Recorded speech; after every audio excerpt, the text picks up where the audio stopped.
ಮಹಿಪತಿ ರಾಯರ ಅನುಭವದ ಕುರಿತು ಮಾತನಾಡುವಾಗ ಸುಮಾರು ನೀವೆಲ್ಲ ನಂಬಲಿಕ್ಕಿಲ್ಲ, ಒಂದು 500ರಿಂದ 700 ಉಪನ್ಯಾಸ ಕೇವಲ ಮಹಿಪತಿ ರಾಯರ ಅನುಭವದ ಮೇಲೆ ಇಡೀ ಕರ್ನಾಟಕಕ್ಕೆ ಕೊಟ್ಟಿದೆ. ಮಹಿಪತಿ ರಾಯರು ಬಿಜಾಪುರ, ಕಾಕಟಗಿ, ಕೊನೆಗೆ ಕೊಲ್ಲಾರ ಬಿಟ್ಟರೆ ಎಲ್ಲೂ ಅಡ್ಡಾಡಿಲ್ಲ.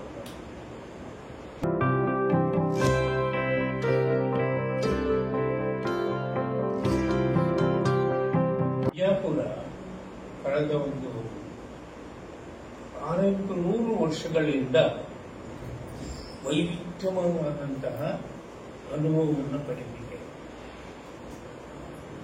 ಈ ಬಿಜಾಪುರ ಸುತ್ತಲಿನ ಪರಿಸರ.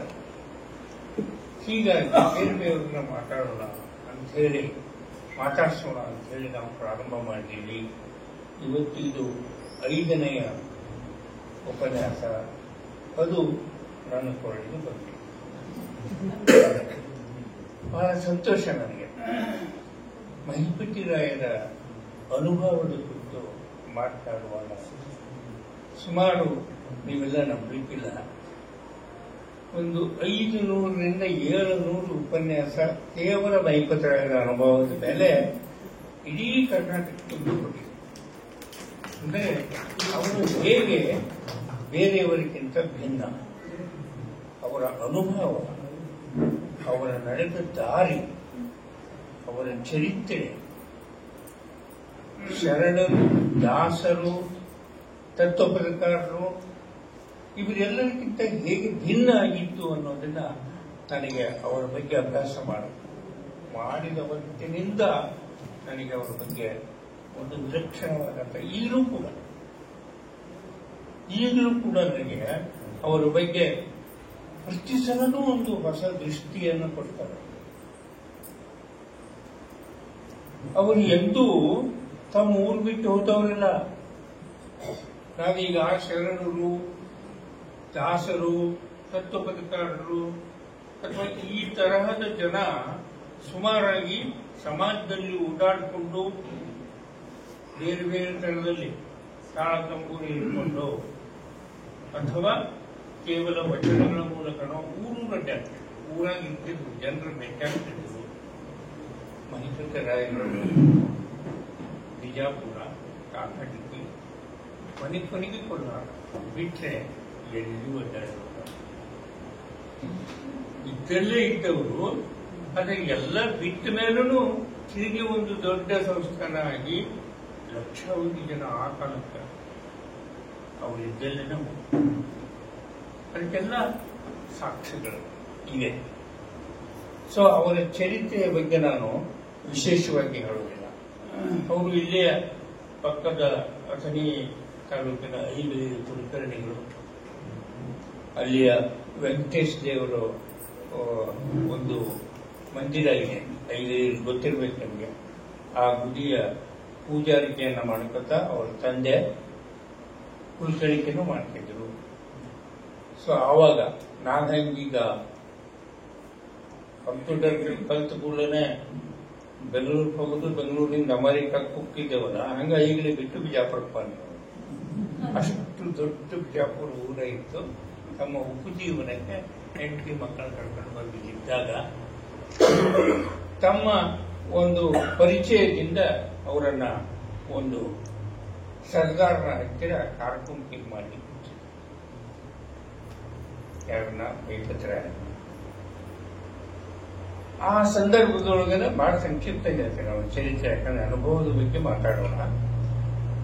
ಆಮೇಲೆ ಒಂದಿನ ಹಾಗೋ ಬಾದಶಾಹನ ಪರಸ್ಪರ ಮುಖಾಮುಖಿಯಾದಾಗ ಬಾದಶಾಹ, ನೀ ಅಲ್ಲಿರುವುದು ಆ ಸರ್ದಾರನ ತಿಕ್ಕದಲ್ಲ, ನಾನು ತಿಕ್ಕ ಅಂತೇಳಿ ಆಸ್ಥಾನಕ್ಕೆ ಕರ್ಕೊಂಡು ಹೋಗ್ತಾನೆ. ಆ ಆಸ್ಥಾನದಲ್ಲಿ ಅವತ್ತಿನ ಕಾಲದ ಮುಖ್ಯ ಕೋಶಾಧಿಕಾರಿ, finance minister of the Adil Shahi kingdom, ಅದು ಎಷ್ಟಿತ್ತು ಅಂದರೆ ಮುಂಬೈನಿಂದ ತಂಜಾವೂರು ತನ, ಕರ್ನೂಲಿನಿಂದ ಗೋವಾ ತನ.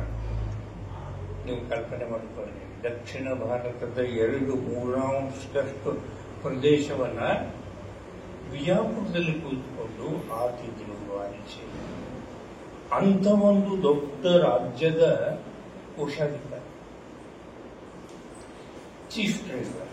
ಅಂದ್ರೆ ಒಂದು ದುಡ್ಡು ಅಲ್ಲಿಂದ ಖರ್ಚು ಆಗಬೇಕಾಗಿದ್ರು ಸಹಿತ ಈ ಮನುಷ್ಯನ ಸಹಿಯನ್ನು ಮುಹೂರ್ತ ಮುಂದಾಗಬೇಕಾಗ್ತದೆ. ಅಂತ ದೊಡ್ಡ ಹುದ್ದೆಯಲ್ಲಿದ್ದಂಥ ಮನುಷ್ಯ ಒಂದು ದಿನ ಹೀಗೆ ಮನೆಯಿಂದ ಆಫೀಸ್ಗೆ ಹೋಗುವಾಗ, ಇವತ್ತಿನ ಫೋರ್ಟ್ ಅದಲ್ಲ, ಇದು ಅಡ್ಡಿಲ್ಲ, ಸಿಟಾಡೆಲ್ ಅಂತೇವಲ್ಲ, DC ಆಫೀಸ್, ಅಲ್ಲಿಗೆ ಹೋಗ್ಬೇಕು. ಅವನು ಮುಖ್ಯ ಕಚೇರಿ ಅಲ್ಲಿತ್ತು. ಅಲ್ಲಿಗೆ ಹೋಗುವಾಗ ಕಂದಕದ ಮೇಲಿನ ಒಬ್ಬ ಫಕೀರ ಕರ್ರ, ಎಷ್ಟು ದಿನ ತಿರುಗಿ ಬರುತ್ತಿರುವ ಚೀಫ್ ಕ್ಯಾಶಿಯರ್ ಇದ್ದ. ಅವನಿಗೆ ಕೇಳ್ತ, ಗೊತ್ತಾಗಲಿಲ್ಲ ಹಂಗಂದ್ರೆ ಏನಂತೇಳಿ ಸುಮ್ಕೊಂಡು ಬಿಳಿ ಕಲ್ಬಿಟ್ಟು ನೋಡ್ಕೊಡ್ತೇನೆ. ಹೇಳಿಗೆ ಬುದ್ಧಿ ಅದೇನಂತ ನೋಡೋಣ ಅಂತ ಕೈ ಹೇಳಿದ್ರು. ಕೈ ಒಳಗೆ 3 ದೋಂಗಿತ್ತು. ಪಟ್ನ ತಗೊಂಡ ಕಂದಕದ ಹೋಗ್ಬಿಟ್ಟ. ಆ ಮೋಹನು ಅಬ್ಜಗಟ್ಲೆಯ ಹಣದಕ್ಕ ಅನುಮತಿಯನ್ನು ನೀಡುವಂತಹ ಮೋಹರಾಗಿತ್ತದು. ಮೋಹನ್ ಇಲ್ಲಾಂದ್ರೆ ಆಫೀಸ್ಗೆ ಹೋದೆ ಅಂದ್ರೆ ಡೆಫಿನೆಟ್ಲಿ ನಾನು ಇವತ್ತ ಸತ್ತೋಗ್ತೀನಿ. ನನಗೆ ಬಾದಶಾಹ ಮರಣದಂಡನೆ. ಹಾಗೆ ಸುಮ್ಮನೆ ಚಿನ್ನ ಮನಸ್ಕರಾಗಿ ನಿಂತಾಗ ಅವ್ರು ಗೊತ್ತಾಗ ನಂಗಾಶಾಹ. ಆ ನಂಗಾಶಾಹ ಬೇಗ ಅಷ್ಟರ ಮೇಲೆ ನಂಗಿದ್ದನ ಅಂತ ತಾನೇ ಜಿಗಿತನ ಒಂದು ಬೊಗಸಿದಂತೆ ಅಂಥವೇ ಉಂಗುರ ತಗೊಂಡ್ಬಂದು ತಗೊಂಡು ಉಂಗುರ ಅಂತ. ಈ ಕಥೆ ಯಾಕೆ ನಿಮ್ಗೆ ಹೇಳ್ತೀನಿ ಅಂತಂದ್ರೆ, ಮನುಷ್ಯನ ಬದಲಾವಣೆ ಆಗುವಂತಹ ಒಂದು ಸನ್ನಿವೇಶ ಬರಬೇಕಾದ್ರೆ ಇಂಥ ಕ್ಷಣಗಳು ಬಹಳ ಮುಖ್ಯ. ಅವರು ಒಂದೇ ಸಲ ಅವರ ಮನಸ್ಸು ಬದಲಾಗಿ ಬರ್ತದೆ. ಒಂದೇ ತರದ ಉಂಗುರಗಳು ತಂದೆ ಯಾವುದು ಅಂತಂಬುದು ಹುಡುಕುದೇ ಆಗೋದು ಅವ್ರಿಗೆ. ಸುಮ್ಮನೆ ಬೀಳ್ತ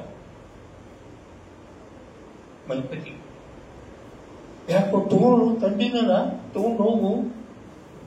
ಆಮೇಲೆ ಅವನೇ ಇದು ನಿಂದು ಅಂತ ತೆಗೆದುಕೊಟ್ಟಾಗ ಒಮ್ಮೆ ನಮಸ್ಕಾರ ಮಾಡಿಕೊಳ್ಬಿಟ್ಟು, ನಾವು ಇವತ್ತು ನನ್ನ ಅವಬಂಧನ ಹರಿದು ನೀನು ನನ್ನ ಗುರು ನಾನು ಮಾಡಿಕೊಂಡಾಗ ಮತ್ತೆ ಅವನ ಕೈ ಹಿಡ್ತಾನ, ನಮಸ್ಕಾರ ಮಾಡಿಬಿಟ್ಟ. ನಿನ್ನ ಗುರುವಲ್ಲಿ ಸಾರವಾಡದ ಭಾಸ್ಕರ ಸ್ವಾಮಿ ಅಂತ ಕಾಯ್ತಾ ಇದ್ದಾನೆ ಅಂತ ಕಾಯ್ತಾ ಇದ್ದಾರ, ಅಲ್ಲಿಗೆ ಹೋಗು, ಅಲ್ಲಿ ಸಿಗ್ತದ ನಿನಗೆ. ಸೊ ಆ ಕ್ಷಣದಿಂದ ಬದಲಾವಣೆಯಾದಂಥ ಮಹಿಪತಿ ಮುಂದೆ ರಾಜ ಮಹಿಪತಿ ರಾಜ ಆಗಿ ಇಡೀ ವಿಶ್ವದಲ್ಲಿಯೇ ಒಬ್ಬ ಅಪರೂಪದ ಅನುಭವ ಕವಿಗಳಾದ ಡಾಕ್ಟರ್ ಗುರುದೇವ್ ರಾನಡೆ ನಿಂಬಾದಾಗ ಆಶ್ರಮದಲ್ಲ ಕೇಳಿರ್ಬೇಕು ನೀವು. ಆ ಕಾಲದಾಗ ಜಸ್ಟ್ ಒಂದು 100 ವರ್ಷದ ಹಿಂದೆ ಇಡೀ ಭಾರತದೊಳಗ ದೊಡ್ಡ ತತ್ವಜ್ಞಾನಿ, ಅಲಹಾಬಾದ್ ಯೂನಿವರ್ಸಿಟಿಯ ಕುಲಪತಿಗಳಾಗಿದ್ದರು ಅವರು, ಜಮಖಂಡಿಯವರು, ರಾಮ್ಬಾಬು ರಾನಡೆ. ಆ ಮನುಷ್ಯ ಹೇಳ್ತಾನ, Mahipati one of the greatest district poet of the Karnataka, ನೇ ವರ್ಲ್ಡ್. ಇಂಡಿಯಾನಾಗಿಲ್ಲ, ವರ್ಲ್ಡ್. ಒಬ್ಬ ಅತ್ಯಂತ ಪ್ರತಿಷ್ಠಿತ ಮಹತ್ವದ ಅನುಭವ ಕವಿ ಮಹಿಪತಿ ಕರ್ನಾಟಕ ದೇಶದೊಳಗೆ. ಯಾಕೆ? ಇಡೀ ವಿಶ್ವದ ಅನುಭವ. ಅದನ್ನ ಒಂದು ಕೆಲವೇ ಹೇಳಿ 1 ತಾಸು ಮಾತಾಡಿ ಅಂತ ಹೇಳ್ತಾರೆ. ನಾವು 1 ತಾಸ್ನಾಗ ಅದಕ್ಕೆ ಅವರ ಅನುಭವವನ್ನ ನೋಡ. ಅದಕ್ಕಿಂತ ಮೊದಲು ಚರಿತ್ರೆ ಸುಮ್ಮನೆ ಸಂಕ್ಷಿಪ್ತ ಹೇಳಿ ಏನ್ ಹಿಂಗಂದ್ರೆ ಅನುಭವದ ಮರುಭೇಟಿ, ಮರುಹುಟ್ಟು, ಏನ್ ಅನುಭವ? ಯಾವುದು ಅನುಭವ? ಅದು ಯಾಕೆ ಬರ್ತದೆ? ಯಾವಾಗ ಬರ್ತದೆ? ಯಾರು ಹೇಳ್ತಾರೆ? ಅನುಭವ ಅಂದ್ರೆ ಏನು? ಅದಕ್ಕೆ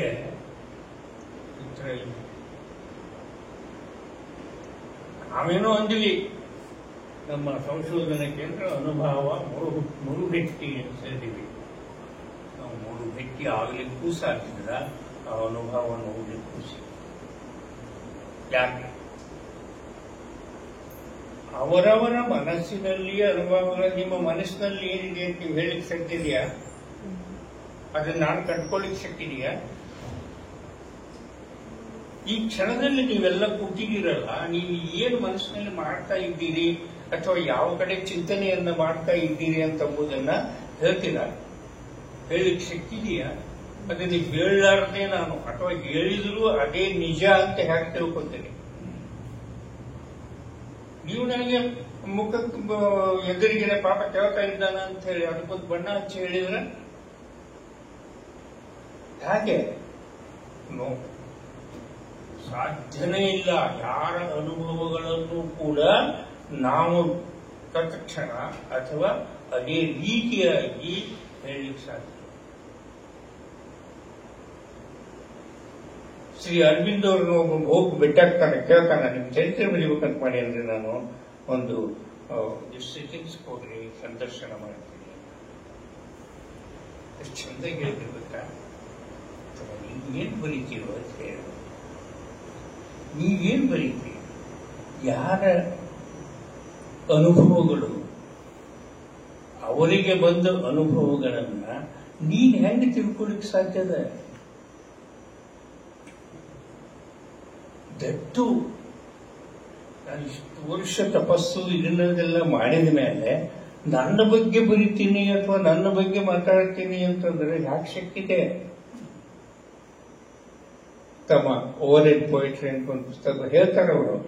ನೋ, ಇಟ್ ಇಸ್ ಬಿಯಾಂಡ್ ಮೈ, ನನಗೆ ಗೊತ್ತಿಲ್ಲ. ಅರವಿಂದ್ ಹೇಳ್ತಾರೆ, ನಿಮಗೂ ಕೂಡ ನಿಮಗೆ ಗೊತ್ತಾಗುವುದಿಲ್ಲ ಯಾವ ನಿಮ್ಮ ಸಾಧನೆಯ ಮೇಲೆ ಯಾವ ರೀತಿಯ ಅನುಭವಗಳು ನಿಮಗೆ ಬರ್ತಾವ ಅಂತಂಬುದು ನಿಮಗೆ ಗೊತ್ತಾಗುದಿಲ್ಲ. ಹೀಗಾಗಿ ನಾವು ಅನುಭವದ ಬಗ್ಗೆ ಮತ್ತು ಅವರು ಯಾವ ಸ್ಥಾನವನ್ನು ಮುಟ್ಟಿದ್ರು ಅನ್ನೋದ್ರ ಬಗ್ಗೆ ಹೇಳಬೇಕು ಅಂತಂದ್ರೆ ಮೊದಲು ನಾನು ಮುಟ್ಟಿರ್ಬೇಕಲ್ಲೇ. ನನಗೆ ಗೊತ್ತಾಗ್ತದಿಲ್ಲ ಅಂತ ಅಸಾಧ್ಯನ? ಒಬ್ಬ ದೊಡ್ಡ ತತ್ವಜ್ಞಾನಿಯನ್ನ, ಸಾಧಕನನ್ನ ಅಥವಾ ಸಾಧನೆ ಮಾಡಿದ ವ್ಯಕ್ತಿಯನ್ನ ಭೇಟಿಯಾದಾಗ ಅವನು ಇಂತಿಷ್ಟೇ ಸಾಧನೆಯನ್ನು ಮಾಡಿ ಈ ಹಂತವನ್ನು ಮುಟ್ಟಿದ್ದಾನೆ ಅಂತ ಹೇಳಲಿಕ್ಕೆ ನನ್ನ ಹತ್ರ ಏನ್ ಶಕ್ತಿ ಇದೆ? ನಾನು ಯಾವ ಸಾಧನೆಯನ್ನು ಮಾಡಿದ್ದೀನಿ, ಆ ಸಾಧನೆಯಿಂದ ನಾನು ಇವನನ್ನ ಅಳೆಯಲಿಕ್ಕೆ ಆಂಕ್ಷೆ, ಅವ ಸಣ್ಣವನೇ ಇರಲಿ ದೊಡ್ಡವನೇ ಇರಲಿ, ಇಟ್ ಇಸ್ ಬಿಯಾಂಡ್. ಸೊ ಅದನ್ನು ಮೊದಲು ನಮ್ಮ ತಲೆಗಿಟ್ಕೊಂಡ. ಗಣಪತಿರಾಯರ ಅನುಭವದ ಬಗ್ಗೆ ಕೊಲ್ಲಾರ ಕುಲಕರ್ಣಿ ಹೇಳ್ತಾನ ಅಂತಂದ್ರೆ, ತನ್ನ ಇತಿಮಿತಿಯಲ್ಲಿ ಅವರ ಚರಿತ್ರೆ, ಕೇಳಿ ಬಂದ ಚರಿತ್ರೆ ನೋಡಿದವರು ಯಾರೂ ಇಲ್ಲ ಇವತ್ತಿಗೂ ಕೂಡ. ಗಣಪತಿರಾಯರ ಬಗ್ಗೆ ಅಲ್ರಿ, ಅಥವಾ ಇನ್ನೊಬ್ರು ಯಾರೇ ಬಗ್ಗೆ, ಅಲ್ಲಂಪ್ರಭುವಿನ ಬಗ್ಗೆ, ಬಸವಣ್ಣವ್ರ ಬಗ್ಗೆ, ಸಿದ್ದರಾಮನ ಬಗ್ಗೆ, ಅಕ್ಕಮಾದೇವಿ ಬಗ್ಗೆ ಕೇಳಿ ಬರ್ಲೇವು ನಾವು. ನೋಡಿದವ್ರು ಯಾರ ಹೇಳಿದಾರ? ನೋಡಿ ಬಂದವರು ಇದ್ದಾರ? ಇಲ್ಲ.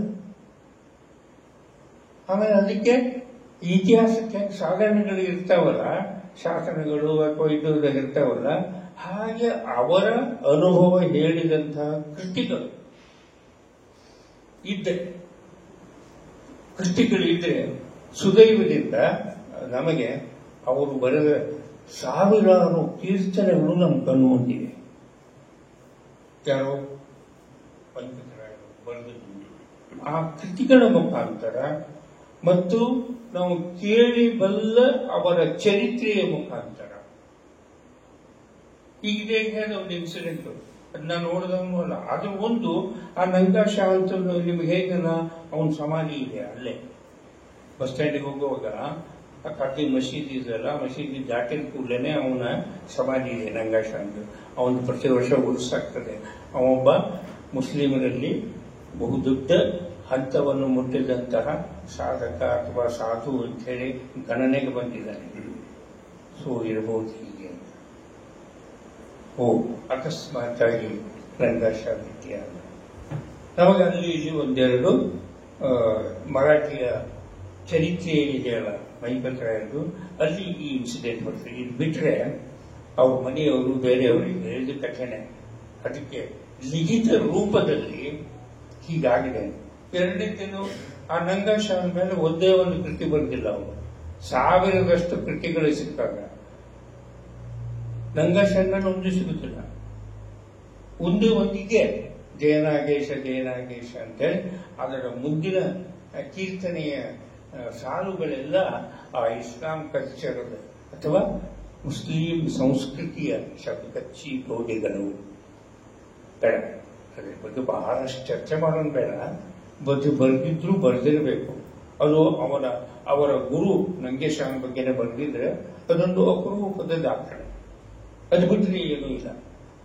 ಸೊ ಆದರೆ ನಂತರ ಧಾರವಾಡಕ್ಕೆ ಹೋಗಿ ಭಾಸ್ಕರ ಸ್ವಾಮಿಗಳ ಹತ್ತಿರ ಶಿಷ್ಯತ್ವವನ್ನು ವಹಿಸಿದಾಗ ಅವರ ಇಡೀ ಬದುಕೇ ಬೇರೆಯಾಗಿದೆ. ಅಲ್ಲಿ ತನಕ ಐಷಾರಾಮಿಗಳದ ಫೈನಾನ್ಸ್ ಮಿನಿಸ್ಟರ್, ಆಗಿನ ಕಾಲದ ಫೈನಾನ್ಸ್ ಮಿನಿಸ್ಟರ್ ಅಂದ್ರೆ ಅವ್ರು ಹೇಗೆ ಬದುಕಿರಬೇಕು ಅಂತ ನೀವೇ ಕಲ್ಪನಾ ಮಾಡಿ. ಅವ್ರ ವಾಡೆ ಎಷ್ಟು ದೊಡ್ಡಿತ್ತು, ಅವರ ಕೈ ತೊಳೆದ ಎಷ್ಟು ಕುದುರೆ ದಳಗಳಿದ್ದುವೋ, ಆನೆಗಳಿದ್ದುವೋ, ಗಂಡ ಹೆಂಡತಿ ತಾಯಿ ತಂದಿ. ಅದು ಒಂದೇ ಒಂದು ಕೊರತೆ, ಮಕ್ಕಳಿರಲಿಲ್ಲ. ಆ ಎಮ್ಮ ಊರೊಳಗೆ ನೀಗೆಲ್ಲ ಗುಡ್ಡ ಕಲ್ಲುಗಳಿಗೆ, ಊರ ಹೊರಗಿದ್ದಕ್ಕೆ ಅದೆಲ್ಲ ಹಾಕಿ ನಡ್ಕೊತಿದ್ರು ಮಕ್ಕಳ ಸಂಗಡ. ಹಾಗೇನೆ ಈ ಭಾಸ್ಕರ ಸ್ವಾಮಿ ಬಗ್ಗೆ ನಡ್ಕೊಳ್ಳಿಕ್ಕೆ 6 ತಿಂಗಳಾಗಿತ್ತು. ಇವ್ರು ಗೊತ್ತೇ ಇಲ್ಲ. ಇವ್ರು ತಮ್ಮ 5ನ್ಯಾಗ ತಮ್ಮ ಇದ್ರೊಳಗೆ ಇರ್ತಿದ್ರು. ಅವತ್ತೇನು ಹೇಳ್ತಾರಲ್ಲ ನಂಗಾಶಾನ, ಹೋಗು ಅಲ್ಲಿ ಕಾಯ್ತಾ ಇದ್ದಾನವ ನಿನ್ನ ಉದ್ಧಾರಕ್ಕಾಗಿ ಅಂತ ಹೇಳಿ ಮನೆಗೆ ಬಂದು ಹೆಂಡತಿಗೆ ಹೇಳಿ ಕರ್ಕೊಂಡು ಹೋಗ್ಬೇಕಂದ್ರೆ ಆಕೆ 6 ತಿಂಗಳಾಗಿತ್ತು ಹೋಗ್ಲಿಕ್ಕೆ. ಅದ್ರ ಆಕೆಗೂ ಅವರ ವರ ಅಥವಾ ಇದು ಸಿಕ್ಕಿರ್ಲಿಲ್ಲ. ಗಂಡನ್ ಕರ್ಕೊಂಬ ಅಂತ ಹೇಳಿರ್ತಾರೆ. ಅವ್ ಹೆಂಗ್ ಬರ್ತಾನೆ, ನೀವು ದೊಡ್ಡ ರಾಜ್ಯದ ಪೂಜಾಧಿಕಾರಿ ಬರ್ತಾನೆ, ಹೋಗಮ್ಮ ನೀ ಹೇಳು ಅಂತ ಅವ್ರೆ. ಮನುಷ್ಯನಿಗೆ ನಮ್ಮ ಉದ್ಧಾರ ಆಗ್ಬೇಕಾಗಿದ್ರೆ ಈ ಸಂದರ್ಭಗಳು ಹೇಗೆ ಬರ್ತಾರೆ. ಅವತ್ತು ಬಂದು ಇವ್ರು ಹೇಳೋದಕ್ಕಾಗಿ ಮರ್ದಿಸ್ ಹೋಗ್ಬಿಡ್ತಾರೆ. ಗುರು ಬಹಳ ಖುಷಿಯಿಂದ ಹೋಗ್ತಾರೆ. ಆವಾಗ ಎಷ್ಟು ಜನಪ್ಪ ಅಂತ ಕೇಳಿದ ನಂಗಾಶಾಹ ಅಲ್ಲಿ ಹೋಗಿ ಭಾಸ್ಕರ ಸ್ವಾಮಿಗಳ ಮುಂದೆ ನಿಂತಾಗ, ಏನು ಇವತ್ತು ಬರಂಗಾತ ನಿನಗಂತ ಕೇಳ್ತಾರೆ. ಗೊತ್ತಿಲ್ಲ ಬಿಡೋಲ್ಲ. ಇನ್ನೊಂದ್ಸಲ ಅವ್ರಿಗೆ ಶಾಕ್ ಹೊಡೆದಾಗ ಆಗ್ತದೆ. ಏನಿದೆಲ್ಲ ನಾವೆಲ್ಲ ಈ ಹೊರಗಡೆ ಪ್ರಪಂಚದೊಳಗೆ ಇದ್ದಿದ್ದೇವಲ್ಲ, ಅವಾಗ ಇದರ ಬಗ್ಗೆ ಗೊತ್ತೇ ಆಗೋದಿಲ್ಲ. ಆ ಕ್ಷಣ ಅದು ಹೇಳ್ತೀನಿ ನಾನು ನಿನ್ನ ಮುಂದೆ ಯಾಕೆ ಬರ್ಬೋದು. ಅವ್ರಿಗೆ ಏನೂ ಗೊತ್ತಾಗೋದಿಲ್ಲ. ಅವ್ರನ್ನ ಪಿಲಿ ನೋಡ್ಕೋತ ಏನು ಇವತ್ತು ಬರಂಗ ಆತು ಅಂದ್ಕೂಡಲೇ ಸಾಷ್ಟಾಂಗ ನಮಸ್ಕಾರ ಹಾಕೊಂಡು ಕೂತ್ಕೊಳ್ತಾರ. ಏಳು ಇವತ್ತು ನಿನ್ನ ಉದ್ಧಾರ ಆಗೋ ಕಾಲ ಬಂದಲ್ಲ ಅಂತ ಅವರ ತಲೆ ಮೇಲೆ ಕೈ ಇಡ್ತಾರೆ. ಆ ಇಟ್ಟಾಗ ಬಂದ ಅನುಭವಗಳನ್ನ ಒಂದು ಕೀರ್ತನೆಗಳಲ್ಲಿ ಹೇಳ್ತಾರೆ. ಇಂದೆನ್ನ ಜನ್ಮ ಪಾವನವಾಯಿತು, ತಂದೆ ಶ್ರೀ ಗುರು ಚರಣ. ಯಾಕೆ ಹೇಳ್ಬೇಕಾದ ಹಾಗೆ ಅಂತಂದ್ರೆ 3 ನುಡಿದ ಮುಂದೆ ದೊಡ್ಡದು ಒಂದು ಕೀರ್ತನೆ. ಅವರು ತಲೆ ಮೇಲೆ ಕೈ ಇಡೋ ತನಕನು ಎಂಥ ಅಪರೂಪದ ಕೀರ್ತನೆ. ಅರ್ಥ ಮಂಡಲ ಶಶಿ ಕಿರಣಗಳು ಕಾಣ್ಲಿಕ್ಕತ್ತವು. ಇಡೀ ಬ್ರಹ್ಮಾಂಡ ಕಾಣ್ತು. ನೋಡಿ ನನ್ನ ಒಳ ಮನಸ್ಸು ತೆಗೀತು. ಈ ಶಬ್ದ ಬಹಳ ಪ್ರಯೋಜನ ನಮ್ಮೆಲ್ಲರಿಗೂ. ನಮ್ಮ ತನಕನೂ ಸಹಿತ ಒಳಗಣ್ಣು ತೆಗೆದು ನೋಡು ತನಕನೂ ನಮ್ಮ ಅನುಭವಕ್ಕೆ ಏನೂ ಅರ್ಥ ಇಲ್ಲ. ಅನುಭವನೇ ಯಾವತ್ತು ಒಳಗಣ್ಣು ತೆಗೀತದಲ್ಲ. ಅದಕ್ಕೆ ನೋಡಿ ಎಲ್ಲ ಭಾಷೆಗಳೊಳಗ ಅನುಭವಗಳು ಬರೀತಾರೆ. ಆಂಧಳ್ಯಾನೆ ಬೇಕಿಲೆ ಮರಾಠಿ ಒಳಗ, ಕುರುಡ ನೋಡಿದ, ಅವೆಲ್ಲ ಕುರುಡು. ಆಸ್ ಆನ್ ಡೇಟ್ ಅವೆಲ್ಲ ಕುರುಡು. ಅದರ ಒಳಗಣ್ಣು ತೆರೆದಾಗ ಆ ಭಗವಂತನ ಒಂದು ಸಾಕ್ಷಾತ್ಕಾರ ಆಗ್ಲಿಕ್ಕೆ ಶಕ್ತಿದೆ. ಆಗಿರುವುದಿಲ್ಲ, ಆಗ್ತದಂತೂ ಇಲ್ಲ. ಮೊದಲಿನ ಸಾಧನೆ ಒಳಗಣ್ಣನ್ನು ತೆರೆಯುವುದು. ಹಾಗೇನೆ ಅನೇಕ ಅನಾಹತ ನಾದಗಳು ಕೇಳಿಸ್ತಾವಂತ. ಅನಾಹತ ನಾದ ಅಂದ್ರೆ ಯಾವ ಘರ್ಷಣೆ ಇಲ್ಲದೆ ನಾದ ಹುಟ್ಟೋದು. ಸಪ್ಪಳ ಆಗಬೇಕಾದ್ರೆ ಒಂದು ಘರ್ಷಣೆ ಬೇಕು. ಒಂದು ಕೈಗೆ ಇನ್ನೊಂದು ಕೈಗೆ ಬಿಡಿಬೇಕಿಲ್ಲ, ಅದು ತಗೊಂಡೋಗಿ ಸುತ್ತಿ ತಗೊಂಡು ಇನ್ನೊಂದು ಕಡೆ ಬಡಿಬೇಕು. ಅದು ಏನೂ ಇರ್ಲಾರ್ದೇನೆ ನಾದಗಳು ಕೇಳ್ತಾವೆ. ಇದೆಂತ ಅಪರೂಪದ ಅನುಭವ ಹೇಳ್ತೀನಿ ನಿಮಗೆ. ಎಂತ ಸಾಹಿತ್ಯದೊಳಗೆ ತೋರಿಸ್ಕೊಡ್ತಾರೆ. ಸಹಸಹ ಯಾವುದೇ ಅನುಭವಿ ತನಗೆ ಬಂದ ಅನುಭವಗಳನ್ನ ಸಾರ್ವಜನಿಕವಾಗಿ ಮುಂದಿರುತ್ತೆ. ಅದಕ್ಕೆ ದೊಡ್ಡ ಉದಾಹರಣೆ ನಿಮ್ಮ ಕಣ್ಣೆದುರಿಗೆ ಇದ್ರು ಶ್ರೀ ಸಿದ್ದೇಶ್ವರ ಸ್ವಾಮಿ. ಅವರಿಗೆ ಎಂಥ ಅನುಭವ, ಎಲ್ಲನೂ ಗೊತ್ತಿತ್ತು. ಅದನ್ನು ಹೇಳಿದ್ರೆ ಯಾವತ್ತಾದ್ರೂ ಕಥೆಗಳನ್ನು ಹೇಳಿದ್ರೆ ನೀವು ನಿಮ್ಮ ಬದುಕು ಹೆಂಗೆ ಹಸನ ಆಗ್ಬೇಕು ಅನ್ನೋ ಕಥೆಗಳನ್ನು ಹೇಳಿದ್ರು. ಆದರೆ ಅನುಭವದಿಂದ ನೀನು ಭಗವಂತನನ್ನ ಕಾಣ್ಲಿಕ್ಕೆ ಶಕ್ಯತೆ ಅದನ್ನು ನಿಮಗೆ ಹೇಳಿದ್ರು. ನೀವು ಹೀಗೆ ನಡ್ಕೋರಿ, ನಿಮಗೆ ಕಾಣ್ತಾರೆ. ದೊಡ್ಡ ಅನುಭವ, ಅವರನ್ನ ತಿಳಿದುಕೊಳ್ಳೋದೇ ಸಾಧ್ಯ. ಆ ರೀತಿಯಾಗಿ ಯಾವ ಅನುಭವಿಯೂ ಕೂಡ ತನಗೆ ಬಂದ ಅನುಭವಗಳನ್ನು ಅಷ್ಟು ಸ್ಪಷ್ಟವಾಗಿ ಹೇಳಲಿಕ್ಕೆ ಸಾಧ್ಯವಿಲ್ಲ. ಇವರು ಮೊದಲನೆಯ ಗುರುಗಳನ್ನ ಭೇಟಿಯಾಗಿದ್ದಾನೆ ಹೇಳ್ತಾರ. ನಾನು ನೋಡಿದೆ, ಕೇಳಿಸ್ತು. ಹೀಗೆ ಅವರ ಅನುಭವಗಳನ್ನ ಅವರು ಪ್ರಾರಂಭ ಮಾಡ್ತಾರಲ್ಲ, ಆವಾಗ ಕಟ್ಟೆ ಅವರು ಕೈ ತೆಗೆದು ಆಸ್ ಯೂಶುವಲ್ ಮೊದಲಿನ ಮೈಕತಿ ಆಗ್ಬಿಟ್ಟ. ಯಾವುದು ಏನಿಲ್ಲ, ಏನು ಗುರು ಇದು ನಂತು, ನಾವು ಒಳ್ಳೆ ಇದನ್ನ ಜೀವನ ಅಂತ ಗುರುಗಳ ಮುಂದೆ ನಿಂತು ಹೋರಾಡಿ ದುಃಖ ಮಾಡ್ತಾ ಹೇಳಿದಾಗ ಗುರು ಹೇಳಿದ ಮಾಸ್ಕರ್, ಇನ್ನು ಮುಂದೆ ಈ ಅನುಭವ ನಿನಗೆ ಬರ್ಬೇಕಾದ್ರೆ ನೀ ಸಾಧನೆ ಮಾಡ. ಕೊನೆ ತನಕ ನನ್ನ ಕೈಲೇನೆ ನೀನು ತಲೆ ಮೇಲೆ ಇಟ್ಟು ನೋಡೋದ್ರೆ ಏನೂ ಪ್ರಯೋಜನ ಇಲ್ಲ. ನೋಡಿದಿ ನೀನು. ಇದಕ್ಕೆ ಇತ್ತೀಚಿನ ಉದಾಹರಣೆ ಅಂದ್ರೆ 100 ವರ್ಷದ ಹಿಂದಿದ್ದು ವಿವೇಕಾನಂದರು ಇಡೀ ದೇಶದ ತಂದೆ ದೇವರು ಹೇಳಿದ್ದಾನಂತ ಹುಡುಕಾಡ್ಕೊಟ್ಟು ಅಡ್ಡಾಡಿದ್ರು. ಭಾಸ್ಕರ್ ಸ್ವಾಮಿಗಳ ಜೊತೆ ರಾಮಕೃಷ್ಣ ಪರಮಹಂಸರು ಒಂದಿನ ಭೇಟಿ ಆದಾಗ ಅವ್ರಿಗೂ ಇಡೀ ಅಡ್ವಾಂಟ್ ಪ್ರಶ್ನೆ ಕೇಳ್ತಾರೆ. ಅವರು ಬಾ ತೋರಿಸ್ತೀನಿ ನಿನಗೆ ಅಂತ ತಲೆ ಮೇಲೆ ಕೈ ಇರ್ತಾರೆ. ಈ ಕಥೆ ನಿಮಗೆಲ್ಲ ಗೊತ್ತಿರಬೇಕು. ಆ ತಲೆ ಮೇಲೆ ಕೈ ಇಟ್ಟಾಗ ವಿವೇಕಾನಂದರಿಗೆ ಇಡೀ ಬ್ರಹ್ಮಾಂಡದ ದರ್ಶನ ಆಗ್ತದೆ. ನಾ ಯಾಕಿದನ್ನು ಹೇಳ್ತೀನಿ ಅಂತಂದ್ರೆ ಇದು ಹೊಸದಲ್ಲ, ಆಗಿನಿಂದ ನಡೆದು ಬಂದಂತಹ ದಾರಿ. 22 ಒಬ್ಬರೇನೂ ಅಲ್ಲ, ವಿವೇಕಾನಂದರು ಒಬ್ಬರೇನೂ ಅಲ್ಲ. ಸಾಧನೆಯಲ್ಲಿ ನಿರತನಾದ ಮನುಷ್ಯನಿಗೆ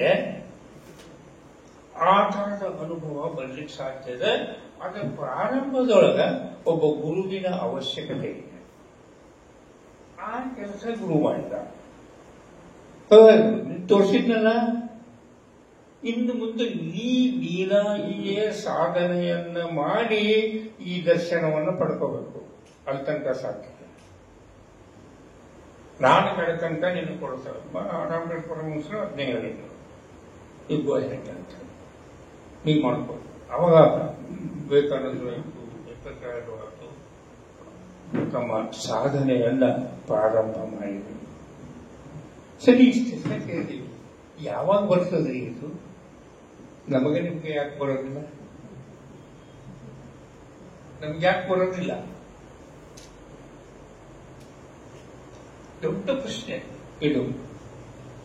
ಯಾವ ಒಬ್ಬ ಸಾಧಕ ಆಗಬೇಕು, ಅಧ್ಯಾತ್ಮದ ಕಡೆಗೆ ಹೊರಡಬೇಕು ಅಂತ ಅನ್ನುವಾಗ ನಾವಾಗೆ ಹೊರಡಕ್ಕೆ ಸಾಧ್ಯ ಇಲ್ಲ ಅಂತ ಅನ್ನೋದು ತೋರಿಸಿಕೊಡ್ತದ. ನಾವು ಅವಾಗಿವಾಗ ಆ ಕಡೆ ಈ ಕಡೆ ನಮ್ಮ ಮನೆ ಮಗ್ಗಲ್ ಗುಡಿ ಇತ್ತಂದ್ರೆ ಅಲ್ಲಿ ಹೋಗಿ ಅವ್ರು ಯಾರು ಭಜನೆ ಮಾಡ್ತಿರ್ತಂದ್ರೆ ನಾವು ಎಷ್ಟು ಕೈಲೇನೆ ಹಿಂಗ್ ಮಾಡ್ಕೊಂಡು ಭಜನೆ ಮಾಡೋದು.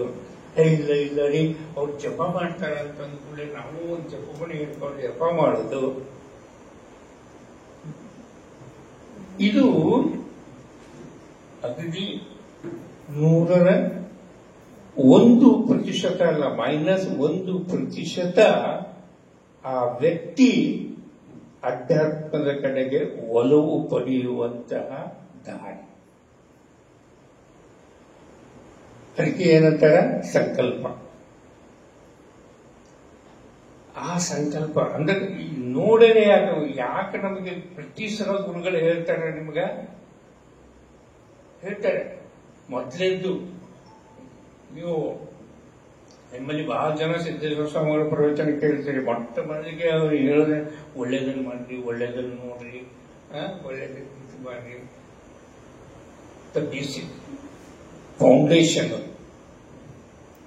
ಅದಾದ್ಮೇಲೆ ಇವಾಗ ಜಪ ಮಾಡ್ರಿ, ದೇವರ ಧ್ಯಾನ ಮಾಡ್ರಿ, ದೇವರಿಗೆ ಇದನ್ನು ತೋರ್ರಿ.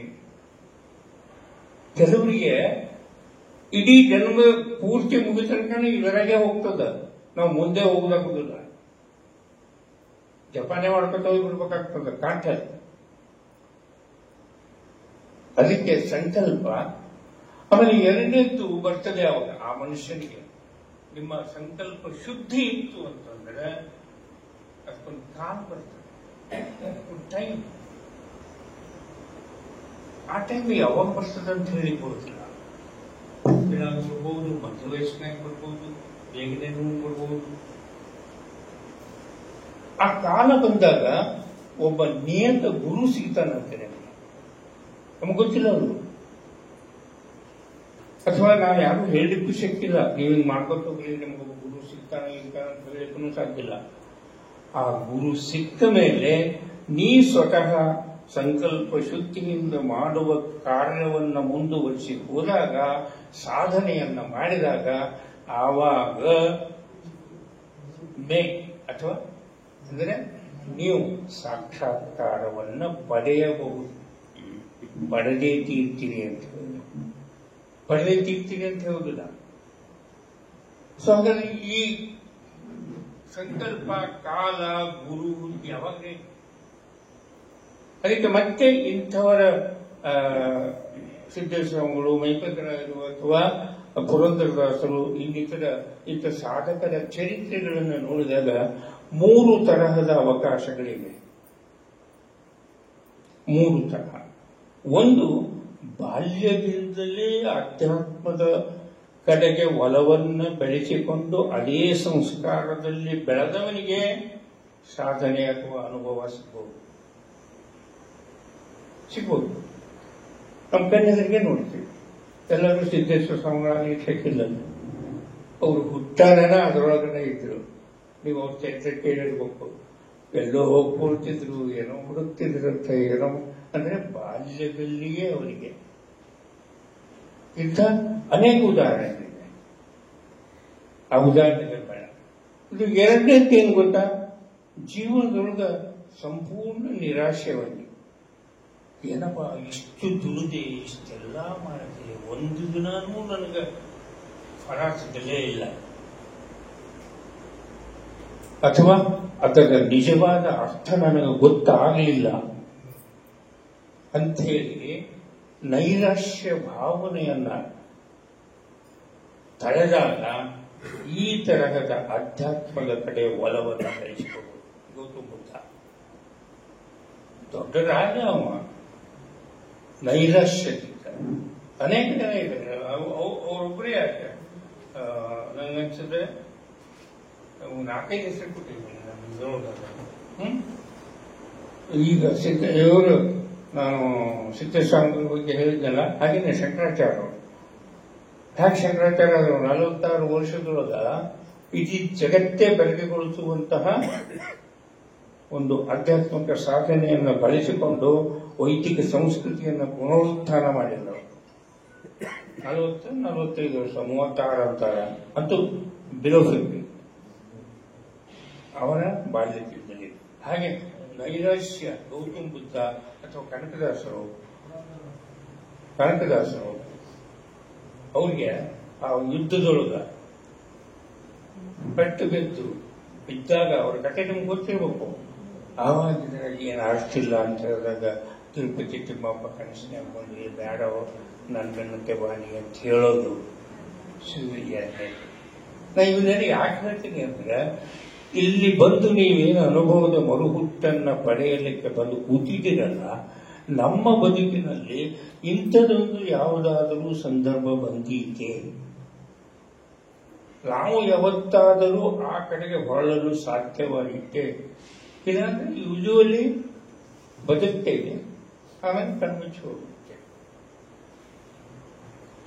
ಅಂತ ದೊಡ್ಡ ಸಾಧನೆಯನ್ನ ಮಾಡೋದು ನಮ್ಮ ಕಡೆಯಿಂದ ಆಗೋದಿಲ್ಲ. ಸಾಧನೆಯನ್ನ ಬೇಕಿದ್ರೆ ಹೇಳಿದ್ದೇನೆ, ಸಂಕಲ್ಪ ಶುದ್ಧಿ ಮಾತಾಡ್ತು. ಇಲ್ಲ ಇದು ಬೇಡ, ನಾನು ಏನಾರ ಒಂದು ಹೋಗಬೇಕು, ಅವನನ್ನು ಕಾಣಬೇಕು, ಅಥವಾ ಈ ಬದುಕಿನ ವೈಚಿತ್ರ್ಯವನ್ನ ಕಾಣಬೇಕು, ಭಗವಂತ ಇದ್ದಾನೇನು ಅಂತ ನೋಡಬೇಕು, ಯಾವುದೋ ಒಂದು ಸಂಕಲ್ಪ ನಮ್ಮ ಮಧ್ಯಕ್ಕಿತ್ತು ಅಂದ್ರೆ ಮಾಡಿ. ಇನ್ನು ಮೂರನೇದು ಅಕಸ್ಮಾತ್ತಾಗಿ ನಡೆದ ವಿಲಕ್ಷಣ ಘಟನೆಗಳಿವೆ. ಬದುಕು ಪೂರ್ತಿ ಬದಲಾಗಿ ಹೋಗ್ತದೆ. ನಮ್ಮ ಇಡೀ ಬದುಕೆ ಬದಲಾವಣೆಯಾಗಿ ನಾವು ಅದು ಬಿಟ್ಟೇ ಅಂತ ಹಲವಾರು ಉದಾಹರಣೆ. ದೊಡ್ಡ ಶ್ರೀಮಂತ ಸಿನಿಮಾಲ ಸಿನ್ನಪ್ಪ ನಾಯಕ ಪುರಂದರದಾಸರು ಆ ಮೂಗುತಿಯ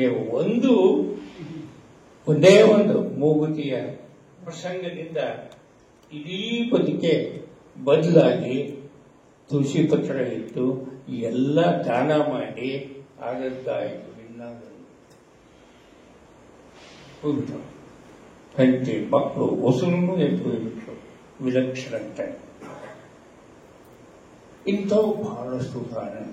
ಪರ್ಟಿಕ್ಯುಲರ್ಲಿ ನೀವು ಕನ್ನಡ ಸಾಹಿತ್ಯವನ್ನು ಅಭ್ಯಾಸ ಮಾಡಿದವರಿಗೆ ಜೈನ ತೀರ್ಥಂಕರರು, ಜೈನ ಕಾವ್ಯಗಳನ್ನು ಓದುವವರಿಗೆ ಗೊತ್ತಾಗ್ತದೆ. ಒಂದು ಮಾಳಿಗೆ ಮೇಲೆ ಕೂತಾಗ ಒಂದು ಚಿಕ್ಕೆ ತಾನೆ ಕೆಳಗೆ ಬಿದ್ದದ್ದು ನೋಡಿ ಇಡೀ ಬದುಕನ್ನೇ ಬದಲಾಯಿಸಿಕೊಂಡವರಿದ್ದಾರೆ, ಬದಲಾಯಿಸಿಕೊಂಡಂತ ಕಲಿಗಳಿದ್ದಾರೆ.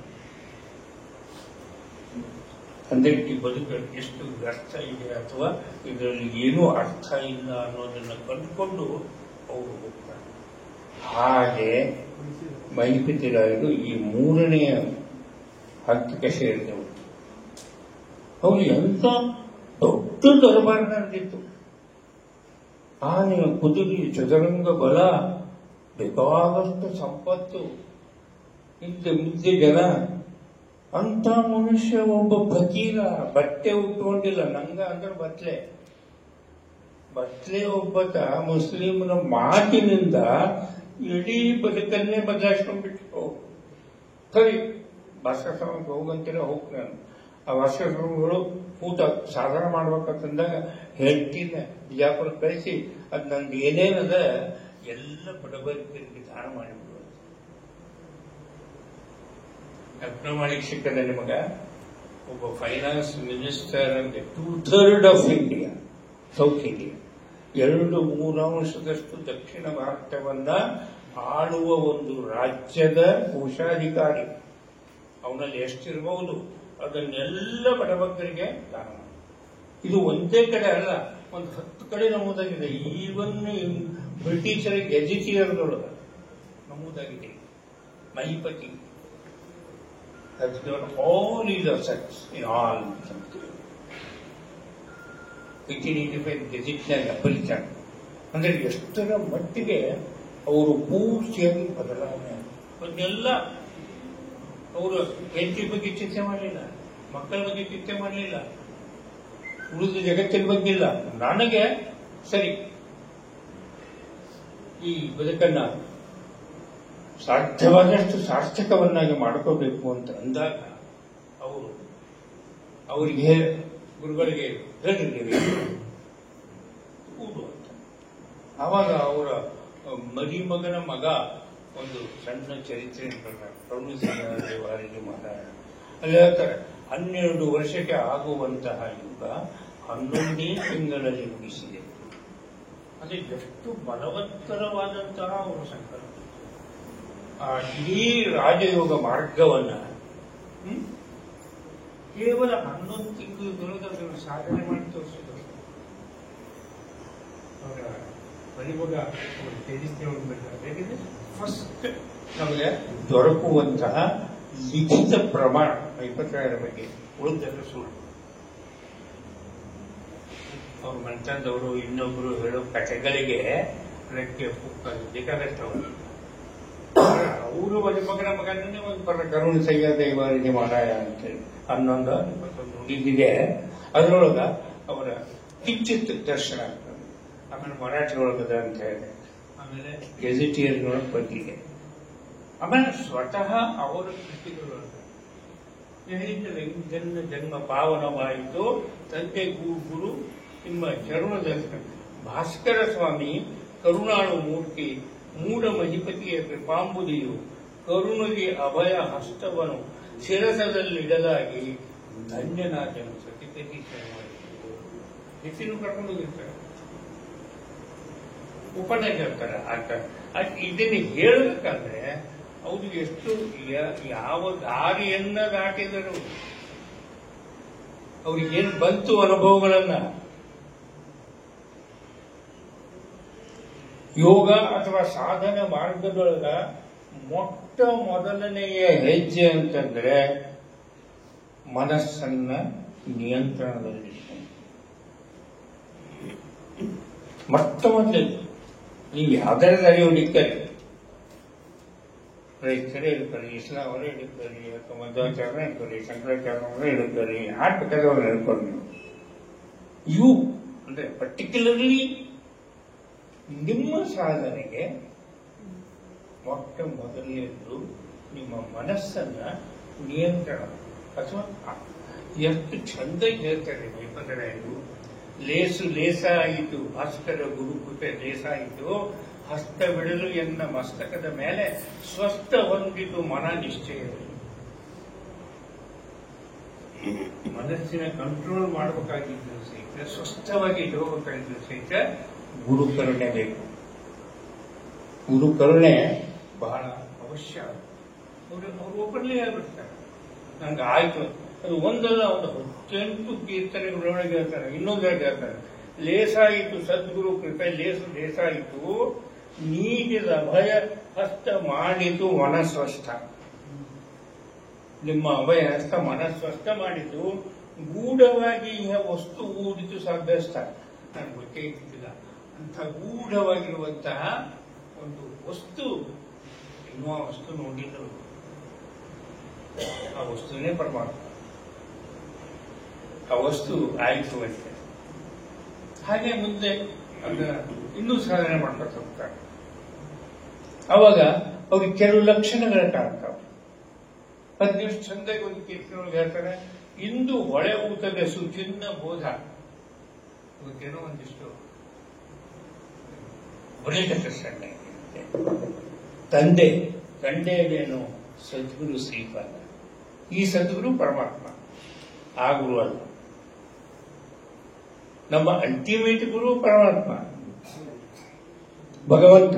ಅವ್ನಿಗೆ ಏನಾರ ಹೆಸರಿಟ್ಟು ಬರ್ರಿ, ಶಿವನ ಪಾದನೆ ಅಂದ್ರೆ, ಕೃಷ್ಣನ ಪಾದನೆ ಅಂದ್ರೆ, ಇನ್ನೊಬ್ಬರ ಪಾದನೆ ಅಂದ್ರೆ, ಸದ್ಗುರು ಪಾದ. ಪ್ರಾಣದೊಡೆಯ ಭಾವಾಂಗೇನೋ ಎಂತ ಶಬ್ದ ಉಪಯೋಗಿಸ್ತಾರೆ ನಮ್ಮ ಬಿಜಾಪುರದ. ಪ್ರಾಣದ ಒಡೆಯ ಗುರುವಂಗ ಆಗ್ಯಾನೋ ಏನೋ, ಪೂರ್ಣ ಕ್ಷಣಕ್ಕೊಮ್ಮಾಗುತ್ತಿದೆ ಸುಶಕುನ. ಕ್ಷಣಕ್ಕೆ ನನಗೆ ಶಕುನ ಬರ್ಲಿಕ್ಕತ್ತದ, ಕೊಮ್ಮು ಆಗುತ್ತಿದೆ. ಬೆಳಗಣ್ಣ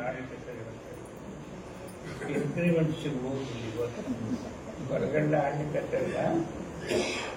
ಚೆನ್ನಾಗಾಗಿ ಒಮ್ಮೆ ಕಾಣೇನೋ ಸುಪ್ರಸನ್ನ, ತೋಳ ಭುಜ ಹಾರುತ್ತಿದೆ ಬಹಳ ಅಂತ ಸುಂದರವಾಗಿ ತಮ್ಮ ಅನುಭವಗಳನ್ನು ಹೇಳ್ತಾರೆ. ಇದಕ್ಕೆ ಅನುಭವ ಅಂತ. ಇದರ ಮೇಲಿಂದ ಅವ್ರು ಏನು ಆಗ್ತಿರ್ಬೋದು ಅಂತಂಬುದನ್ನು ಕಿಂಚಿತ್ತ ಪೂರ್ತಿಯಾಗಿ ನಾವು ತಿಳ್ಕೊಳ್ಳಿಕ್ ಸಾಧ್ಯ ಇಲ್ಲ. ಅವ್ರ ಕರೆನೇ ಏನಾಗಿತ್ತು ಕಿಂಚಿತ್ತು ಈ ಶಬ್ದಗಳ ಮೇಲೆ. ಇದು ಅವ್ರು ಬರೆದದ ಕೀರ್ತನೆ ತಿಳ್ಕೋಬಹುದು. ಮತ್ತೆ ಹಾಗೇನೆ ಅಲ್ಲ, ಅವ್ರು ಹೇಳ್ತಾರೆ, ಬುದ್ಧಿ ಮನಸ್ಸಿಗೆ ಆಗುತ್ತಿದೆ ವಿಕಾಸ. ನಮ್ಗೆ ಯಾವತ್ತೋ ಒಂದು ದಿವಸ ಏನಾರ ಬೇಕಾಗಿತ್ತು ಅಂತಂದ್ರೆ, ಆಗ್ತಿತ್ತು ಅಂದ್ರೆ, ಭಗವಂತನ ಕರುಣೆ ನಮ್ಮ ಮೇಲೆ ಬಿದ್ದಿತ್ತು ಅಂದ್ರೆ, ಬುದ್ಧಿ ಮನಸ್ಸಿಗೆ ಆಗುತ್ತಿದೆ ವಿಕಾಸ. ಸದ್ಯ ಹೃದಯವಾಗುತ್ತಿದೆ ಉಲ್ಲಾಸ. ನಾವು ಬೇರೆ ತರದಿಂದ ಸಂತೋಷಪಟ್ಟು ಉಲ್ಲಾಸ ಆಗುವುದು ಬೇರೆ. ಭಗವಂತನ ಕರುಣೆಯಿಂದ ಅವನ ಸಾಕ್ಷಾತ್ಕಾರದ ಹಾದಿಯೊಳಗೆ ನಡೆದಾಗ ಆಗುವಂತ ಉಲ್ಲಾಸ ಬೇರೆ. ಉಲ್ಲಾಸ ಸಾಧ್ಯವಾಗುವ ಹಂಗಾಗೇನೋ ತಾ ಸರ್ವೇಶ ಕೂನ ದೂರಿ ಬರುತ್ತಿದೆ ನನಗೆಂದು. ಕೂನ ಅಂತ ಕೊಡ್ತು ನಮ್ಮಲ್ಲಿ ವ್ಯಾಪಾರ ಭಾಷೆ. ಕೂನ ದೂರಿ ಬರುತ್ತಿದೆ ನನಗೆಂದು ಭಾನುಕೋಟಿ ತೇಜತ ಭಾವಾಂಗಿ ದೀನ ಮಹಿಪತಿ ಗುರು ಕೃಪಾಸನ್.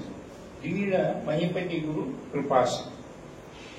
ಹೀಗೆ ಒಂದೊಂದು ಕೀರ್ತನೆಯಲ್ಲಿ ಒಂದೊಂದು ಹೆಜ್ಜೆ ಮುಂದಿಟ್ಟ ಹಾಗೆ ತಮಗೆ ಬರುವ ಅನುಭವಗಳನ್ನ ಅವರು ಹೇಳ್ಕೊಡ್ಕೋತ ಹೋಗ್ತಾರೆ. ಅದಕ್ಕೆ ಆಗಲೇ ಇದು ಯಾಕೆ ಸಾಧ್ಯ ಇದೆ ಹಾಗಾದ್ರೆ ಅದನ್ನು ಹೇಳ್ತಾರೆ ನಮ್ಗೆ. ಈಗ ಯಾರೇ ಪ್ರಯತ್ನ ಮಾಡಬೇಕಂತಿದ್ರಿ ಅಂತಂದ್ರೆ ಮಾಡಬೇಕಂತಿದ್ರೆ ಹೆಂಗ್ ಮಾಡಬಹುದು ಅದನ್ನ? ಇವ್ರದ್ದು ರಾಜಯೋಗ. ನಿಮ್ಮ ಸಾಧನೆ ಯಾವುದಿದೆ? ಆ ಸಾಧನೆಯ ಮಾರ್ಗನೂ ಬೇರೆ ಬೇರೆ ಇರ್ತಾವ. ಜ್ಞಾನ ಮಾರ್ಗ ಇರ್ತದೆ, ಯೋಗ ಮಾರ್ಗ ಇರ್ತದೆ. ಸನತ್ಸು ಜಾತೀಯ ಯೋಗ ದರ್ಶನ ಅಂತ ಒಂದು ಪುಸ್ತಕ ಇದೆ, ಅದು ನೋಡಿ. ಅನೇಕ ದಾರಿಗಳಿವೆ ನಾವು ಪರಮಾತ್ಮನ ಕಾರ್ಯಕ್ಕೆ ಹೋಗುವುದು. ಅದು ಇವ್ರಿಗೆ ಅವ್ರು ಹೇಳ್ತಾರೆ, ಒತ್ತಿ ಆಧಾರ ಬಲದೆತ್ತಿ ಕುಂಡಲಿನಿಯ ತೆತ್ತಿ ಮುಖ ಮಾಡಿ ಊರ್ಧ್ವಗತಿಯ ಮತ್ತೆ ಚಕ್ರಗಳ ಗತಿಗಳನ್ನು ತೋರಿದಾತ ಸಾಕ್ಷಾತ್ ಗುರು. ರಾಜಯೋಗದೊಳಗ ಇಲ್ಲಿಂದ ನಾವು ಅದನ್ನ ಅರಳಿಸಲಿಕ್ಕೆ ಪ್ರಯತ್ನ ಮಾಡಬೇಕು. ಇದು ಮಾಡ್ಕೊಂಡ್ಬಿಟ್ಟಿರ್ತದೆ. ಯೋಗ ಮಾರ್ಗದಿಂದ ಅಲ್ಲಿಂದ ಬಂದು ಹಿಂದಿನ ಮನೆ ಹಕ್ಕದಿಂದ ಪೂರ್ತಿಯಾಗಿ ಇದಾ ತಿಂಗಳ ನಾಡಿ ಒಳಗ ಬಂದು ಹೃದಯಕ್ಕೆ ಬಂದು ಮುಟ್ಟಿ ಕಂಠಸ್ಥವಾಗಿ ಆಮೇಲೆ ನೆತ್ತಿಯಲ್ಲಿ ಸಹಸ್ರದಳ ಬಂದು ಮುಟ್ಟಬೇಕು. ಅದು ಸಾಧನೆ ಮಾಡಲಿಕ್ಕೆ ಸಾಧ್ಯ ಇದೆ. ಅದನ್ನು ಅದಕ್ಕೆ ಇದಾ ತಿಂಗಳ ಮಧ್ಯ ನೋಡಿ ಈಗ ನಾಡಿ ಸುಷುಮ್ನವಿಡಿದು ಕೂಡಿ ಬ್ಯಾಗ ನೋಡಬಲ್ಲಿದ ಬ್ರಹ್ಮಾನಂದ ಭೋಗ.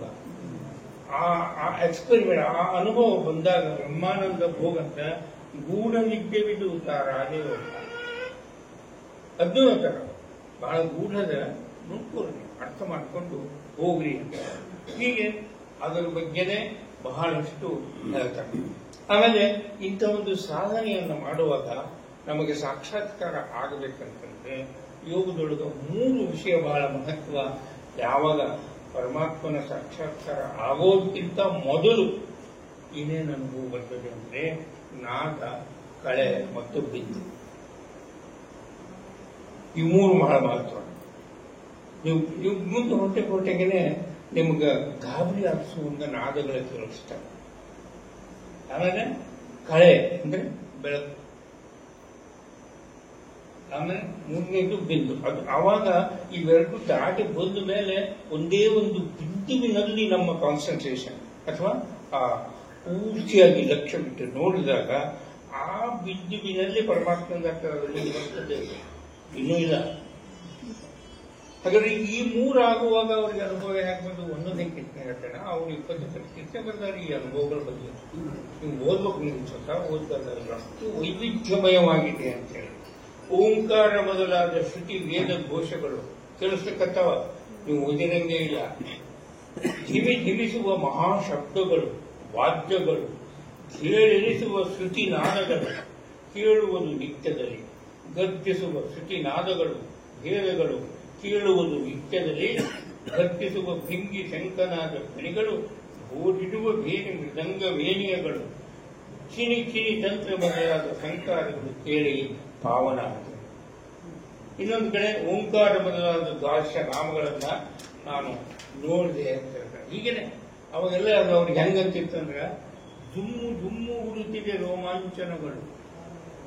ಈ ಅನುಭವಗಳು ಬಂದಾಗ ಜುಮ್ಮು ಜುಮ್ಮು ಗುರುತಿದೆ ರೋಮಾಂಚನಗಳು, ಧಿಮಿ ಗುರುತಿದೆ ನಾದ ಧ್ವನಿಗಳು, ಘಮ ಘಮ ಗುರುತ ನಾದ ಅನುಹಾತವು, ಧಿಮು ಗುರುತದೆ ಒಂದು ತಾಣವು. ಅಪರೂಪವಾಗಿ ತಮ್ಮ ಅನುಭವಗಳನ್ನ ಹೇಳ್ತಾರೆ. ಅದನ್ನು ಹೇಳ್ತಾರೆ. ಕೇಳದ ಕೇಳಿದೆವು, ಗೊತ್ತೇ ಇದ್ದಿದ್ದಿಲ್ಲ ನನಗ. ಕೇಳದ ಕೇಳಿದೆವು, ಕೇಳಿಸುವ ಜನರೊಳಗೆ ಕೇಳೇನೆಂದರೆ ಬಾರದು ಸುಳಿವು ಇನ್ನೊಬ್ಬರಿಗೆ. ಇದನ್ನ ಹೇಳಬೇಕು ಅಂತಂದ್ರೆ ಆ ಸುಳಿವು ಹೇಳಲಿಕ್ಕೆ ಬರುವುದಿಲ್ಲ. ತಾಳ ಮೃದಂಗ ಬೇಡಿ ಊರಿರುತ್ತ ಒಳ ಹೊರಗೆ. ಎಂಥ ಒಂದು ಅಪರೂಪದ ಈ ಆಧ್ಯಾತ್ಮದೊಳಗೂ ಎಂಥ ಒಂದು ಅನುಭವವನ್ನು ಹೇಳ್ತಾರಂದ್ರೆ, ತಿಳಿದೇನೆಂದರೆ ಅದೇ ನೋಡಿ ಉಳುವು ತನ್ನೊಳಗೆ. ಈ ಉಳುವು ಇದೆಯಲ್ಲ, ಒಂದು ಕ್ಷಣ ನೀವು ಬೇರೆ ಕಡೆ ಇದು ಮಾಡಿದಾಗ ನಾವು ಆದಿಸ್ತಾರೆ, ಇದು ನಮ್ಗೆ ಗೊತ್ತೇ ಆಗ್ತಾ ಇರಲಿಲ್ಲ. ಹೆಣ್ಮಕ್ಳಿಗೆ ಮದುವೆ ಅನುಭವನೇ ಬರೋದಿಲ್ಲ. ಯಾಕಂದ್ರೆ ಫಸ್ಟ್ ಪ್ರೆಗ್ನೆನ್ಸಿ ಆದಾಗ ಆ ಮಗುವಿನ ಉಳುವು ಏನು ಬರ್ತಾರಲ್ಲ, ಎಲ್ಲರಿಗೂ ಬರ್ತಿರುವ, ನಿಮ್ಗೆ ಗೊತ್ತಾಗಿರ್ತದೆ, ಏನೋ ಒಂದು ಬೇರೆನೇ ಆಗ್ಲಿಕ್ಕತ್ತದ ಅನಿಸ್ತದೆ. ಅವಾಗ ಹಿರಿಯರು ಹೇಳ್ತಾರೆ, ಇದು ಆಗಿದೆ, ಗಟ್ಟಿ ಆಗಿದೆ. ಇಂತಹ ಕೆಲವು ಇದನ್ನ ಮಧುಚಂದ್ರ ಒಂದು ಕಡೆ ಕನ್ಯತನ ಹರಿತು ಅಂತ ಇನ್ನು ಕನ್ಯೆ ಇದ್ದೀನಿ ಅಂತ. ಆ ಕನ್ಯೆಯನ್ನ ಅರ್ಥ ಮಾಡಿಕೊಳ್ಳಿಕ್ಕೇನೆ ವರ್ಷಗಟ್ಟಲೆ ಕನ್ಯಾತನ. ಈ ಅನುಭವದೊಳಗೆ ಎಂಥ ಬೇರೆ ಬೇರೆ ಶಬ್ದ ಉಳುಗುತ್ತಾ ತನ್ನುವಾಗ ಅವರಿಗೆ ಆ ಥರದ ಉಳುವು ಆಗ್ಲಿಕ್ಕೆ ಗೊತ್ತಾಗಲಿಕ್ಕೆ ಹೀಗೆ ನಾದಗಳ ಬಗ್ಗೆ ಹೇಳ್ತಾರೆ. ನಾದಗಳ ಆದ್ಮೇಲೆ ಅವ್ರಿಗೆ ಬೆಳಕ ಕಾಣಿಸ್ತದೆ. ಒಂದು 15-20 ಕೀರ್ತನೆಗಳ ಈ ನಾದಗಳ ಹಂಗಂಗೆ ಕೇಳಿಸ್ತಂತ ಬೇಡ. ನಿಮ್ಮ ಇವರು ಮಧ್ವರು ಹೇಳಿದ ತಾಸುಗಳು ಆಗ್ಲಿಕ್ಕೆ ಅದಕ್ಕೆ ಲಘು ಮುಗಿಸ್ತೇನೆ. ಥಳ ಥಳಗುತ್ತ ಕಳೆಗಳು ಒಳ ಹೊರಗೆ ನಿಮ್ಮದೇ ಒಳಪು ಬೆಳಕು ಕಾಣಿಸುತ್ತೆ. ನಾಡು ಬೆಳೆಸುತ್ತ ಈಗ ಬೆಳಕು ಕಾಣಿಸುತ್ತಿರ್ತದೆ. ಬಳ ಬಳ ವಾಸುವ ಬೆಳಗಿನ ಬೆಳಗು ಸುಳಿ ಸುಳಿದಾಡುವ ನೆಲನಿವರಿಗೆದು ಒಳಿತಾಗಿ ಅದು ನಿಮ್ಮದೇ ಬೆಳಗೋ. ಈ ಸ್ಥಳ ಸ್ಥಳ ಸುಳಿಯುತ್ತ ತುಳುಕುತ್ತ ತುಂಬೇದ ಒಲಿಯುತ್ತ ನಿಮ್ಮದೇ ಅವ್ರು ಕಾಣಿಸುತ್ತದೆ. ಒಳಗುತ್ತ ಸುಳಿಯುತ್ತ ಉಲಿಯುತ್ತ ಶಬ್ದದ ಹಾಗೆ ಅದು ಎಂಥದ್ದಿತ್ತು ಅದು ಬೆಳಕು. ಅರ್ಥ ಮಾಡ್ಕೋಬೋದ ನಾವು ಅದನ್ನ. ಉದಯಾಸ್ತಿಲ್ಲದ ಬೆಳಗಿನ ಪ್ರಭೆ. ಆ ಬೆಳಗಿಗೆ ಉದಯವೂ ಇಲ್ಲ, ಅಸ್ತನೂ ಇಲ್ಲ. ಕಲ್ಪನೆ ಮಾಡ್ಕೊಳ್ರಿ. ಉದಯಾಸ್ತಿಲ್ಲದ ಬೆಳಗಿನ ಪ್ರಭೆ, ತುದಿ ಮೊದಲಿಲ್ಲದೆ ತುಂಬಿದೆ ಪೂರ್ಣ. ಆ ಪ್ರಭೆ ಅದು ತುದಿನೂ ಇಲ್ಲ, ಮೊದಲಿಂದೂ ಇಲ್ಲ, ಎಂದೂ ಇಲ್ಲ, ಎಲ್ಲ ಕಡೆ ಹರಡಿಬಿಟ್ಟದ. ಬುಧ ಜನರ ಅನುದಿನ ಸೇವಿಸುತ್ತೀಗ ಸದಮನವಾದ ಸದಾ ಸವಿಸುತ್ತ. ಏನು ಎಂತ ಒಂದು ಅಪರೂಪದ ಇದನ್ನು ಅವರು ಹೇಳ್ತಾರೆ. ಅದು ಹೇಗಿಟ್ಟು ಮಿನಿ ಮಿನಿ ಮಿಂಚುವ ಪರಿಪರಿ ಬಾಸುವ ವರ್ಣದೂರುವ ಅನೇಕ ಥರಥರದಲ್ಲಿ ತುಂಬಿ ಸಾಂದ್ರವಾಗಿ ದೂರುವ ವರಮುನಿಗಳ ಕೌತುಕ. ಬೇರೆ ಬೇರೆ ಬೇರೆ ಒಂದೊಂದು ನುಡಿಗೆ ಒಂದೊಂದು ಅರ್ಥಗಳನ್ನು ಹೆಚ್ಚಿ ಆ ತರದ ಅನುಭವವನ್ನು ಪಡೆಯಬೇಕು. ಅಂದ್ರೆ ನಮಗೆ ಅನುಭವ ಇದ್ದಿದ್ದಿಲ್ಲ ಅಂದ್ರೂ ಕೂಡ ಈ ಥರದ ಶಬ್ದಗಳು ಏನಿದೆಯಲ್ಲ, ಅವರಿಗೆ ಯಾವ ಥರದ ಅನುಭವ ಬಂದಿರಬೇಕು ಅನ್ನುವಂಥದ್ದು ಒಂದು ಸಣ್ಣ ಕಲ್ಪನೆ ನಮಗೆ. ಕರೆಕ್ಟಿಗೆ ಒಂಥರ ನಾ ಮೊದಲೇ ನಿಮ್ಗೆ ಹೇಳ್ಬಿಟ್ಟಿದ್ದೀನಿ, ಅವರ ಅನುಭವನೇ ಹೀಗಿದೆ ಅಂತ ನನಗೆ ಹೇಳಿಕ್ಕೆ ಸಾಧ್ಯ ಇಲ್ಲ. ಆ ಮಟ್ಟಕ್ಕೆ ಹೋದವರಲ್ಲ ನಾವು. ಬಟ್ ಅವರು ಉಪಯೋಗ ಮಾಡುವಂತಹ ಭಾಷೆ ಶಬ್ದಗಳೇನಿವಲ್ಲ, ಅದರ ಅನುರಣನದಿಂದ ಖುಷಿಯಾಗ್ತಿರ್ಬೇಕು. ಹೀಗೆ ಮಿನಿ ಮಿನಿ ಮಿಂಚುವ ಪರಿಪರಿ ಭಾಸುವ ಈ ಶಬ್ದಗಳಿಂದ ಕೇಳ್ಬೋದಲ್ಲ. ಸುಳಿ ಸುಳಿಯುತ್ತ ಮಳಿಯುತ್ತೆ ಎಂದೊಂದು ಝಳ ಸರಿಸುವ ತೇಜ ಪೂಜ್ಯ ಒಂದಕ್ಕಿಂತ ಒಂದು ಬಹಳಷ್ಟು ಹೇಳಿದಾಗ ಕೊನೆಗೆ ಒಂದಿನ ಬರ್ತದೆ ಅದಕ್ಕೆ ಸಾಕ್ಷಾತ್ಕಾರ, ದೇವರ ಸಾಕ್ಷಾತ್ಕಾರ, ಮಹಿಪತಿರಾಯರ ಸಾಕ್ಷಾತ್ಕಾರ. ಬಹುಶಃ ವಿಶ್ವದಲ್ಲಿಯೇ ಒಂದು ವಿಶಿಷ್ಟವಾದಂತಹ ನಾವು ಕೇಳ್ತೀವಿ. ನಿಮಗೆ ನಿಮ್ಗೇನಾಗ್ತಿ ಹೆಂಗೈತಿ ಸಾಕ್ಷಾತ್ಕಾರ ಅಂತ ಹೇಳಿದಾಗ ಏನು ಹೇಳಲಿಕ್ಕೆ ನೀವು ಲಿಂಗಾಯತ ಅಂದ್ರೆ ಶಿವ ಆದ ಅಂತ ಹೇಳ್ತೀವಿ, ಬ್ರಾಹ್ಮಣ ಇದ್ದ ಅಂದ್ರೆ ಕೃಷ್ಣ ಆದ ಅಂತ ಹೇಳ್ತಾರೆ. ಹೌದಲ್ಲ, ಅವ್ರವ್ರು ಬೇರೆಯವ್ರು ಇದ್ದಾರೆ. ಈ ರೂಪ ನಮಗೆ ಗೊತ್ತಿತ್ತೇನೋ? ನಿಜವಾದ ಪರಮಾತ್ಮನ ರೂಪ ಯಾವ ರೀತಿಯಾಗಿ ಅವನಿಗೆ ಕಾಣ್ತಿತು ಅನ್ನೋದನ್ನ ಒಂದು ಸುನೀತ 14 ಸಾಲುಗಳ ಒಂದು ಕೀರ್ತನೆಯನ್ನು ಹೇಳ್ತಾರೆ. ಲಾಸ್ಟಕ್ಕೆ ಇವೆಲ್ಲ ಅನುಭವ ಕಣ್ತಲ್ಲ ಅವ್ರಿಗೆ. ಕಂಡಾಗ ಏನಂತ ಹೇಳಿದ್ರು, ಏನೋ ಎಂತೋ ತಿಳಿಯದು ಏನೋ ಎಂತೋ ತಿಳಿಯದು ಒಳಗೋ ಹೊರಗೋ, ಬೈಗೋ ಬೆಳಗೋ. ಅರ್ಥ ಆಗ್ತದೆ, ಬೈಗ ಯಾವುದು ಬೆಳಗ್ಗೆ ಯಾವುದು ಅಂತಂಬುದು. ಕಾಳೋ ಬೆಳದಿಂಗಳೋ, ಮಳೆಯೋ ಮಿಂಚೋ, ಒಳಪೋ ಸಳವೋ, ತಿಳಿಯದ ಕಳೆ ಕಾಂತಿಗಳು. ಏನೋ ಎಂತೋ ತಿಳಿಯದು. ಉದಯೋ ಅಸ್ತ್ಯೋ, ಅಂತ್ಯೋ ಮಧ್ಯ ತಿಳಿಯದು. ಏನು ಅವರ ಕಣ್ಣೆದುರಿಗೆ ಬಂದು ನಿಂತಿದೆ ಇಲ್ಲ. ತುದಿ ಮೊದಲಿಲ್ಲದ ಸದಮಲ ಬ್ರಹ್ಮವು ಉದಯವಾಗಿರುವುದು ನೋಡಿ. ಜೀವೋ ಭಾವೋ ಶಿವೋ ಶಕ್ತಿಯೋ ಇವರು ಮಾತ್ರ ಕೊನೆಗೆ ಏನೋ ಎಂತೋ ತಿಳಿಯದು ಅಂತ ಹೇಳಿ ಜೀವನ, ಇದು ಭಾವನ, ಇದು ಶಿವನ, ಇದು ಶಕ್ತಿಯ ಆವುದು ತಾ ತಿಳಿಯದು. ಭವಿಸುವ ಅವಿನಾಶನ ಪ್ರವೇದು ಮಹಿಪತಿ ವಸ್ತುಮಯ.